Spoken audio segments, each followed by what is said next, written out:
Good morning friends, स्वागत आहे तुमचं आजच्या व्हिडिओमध्ये। सर्वांना आजचा दिवस चांगला जावो, तुमच्या सर्व चांगल्या इच्छा पूर्ण हो। व्हिडिओला सुरुवात करण्याआधी स्वामींचं दर्शन घेऊन व्हिडिओला सुरुवात करूया।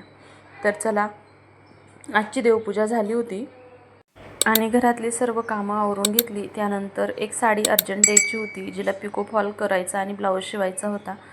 सगळ्यात आधी मी साडीला पिको फॉल करून घेते आणि मग ब्लाऊज शिवते। पिको फॉलची एकच मशीन आहे आणि मी काय करते, सगळ्यासोबत करते, पण ही अर्जंट द्यायची होती म्हणून केली। त्यामुळे नंतर झाडांना असं सुंदर सकाळी सकाळी पाणी घालून त्यांना अंघोळ घालून घेतली। पहा, खूप छान वाटतं असं झाडांनाही व्यवस्थित पाणी घातलं आणि झाडांवरती हे असं पाणी पाहिलं की भारी वाटतं।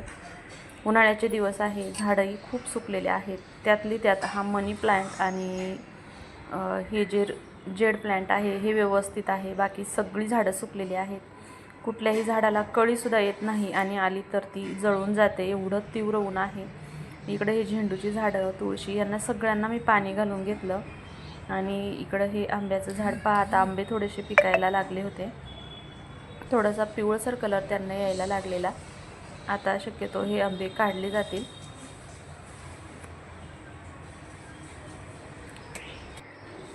आणि हे नारळ पहा, खूप नारळ आहेत पण ते काढता येत नाही, कारण तिथं मोहोळ आहे, त्यामुळे ते काढता येत नाही। तर चला, करूया आजच्या आपल्या कामाला सुरुवात। तर आज मी सुंदर अशी ब्लाऊज डिझाईन बनवणार आहे आणि त्याचा व्हिडिओ आपल्या दुसऱ्या चॅनलवरती येईलच, तर तेही तुमच्यासोबत शेअर करावं म्हटलं। आता इथं मी पक्ष्यांचा आवाज शूट करण्याचा प्रयत्न केला, पण मला पाहून ते पक्षी बाजूला उडून गेला, कारण त्यांना चावल लागते। आणि हा होता पहा ब्लाऊज।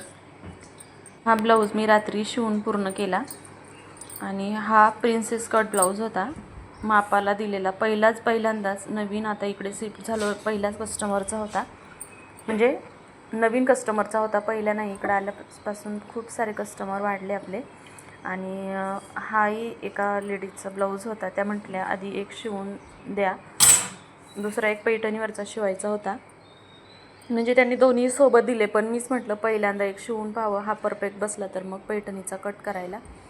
तर कट तर मी दोन्ही करून ठेवले होते, पैठणीचा तयार करून दिला, तो त्यांना व्यवस्थित बसला। मग आता हा बाजूला ठेवला आणि हे रात्री 2-3 ब्लाऊज कट केलेले होते, 2 सिंपल होते आणि हा जो होता याची डिझाईन बनवणार आहे।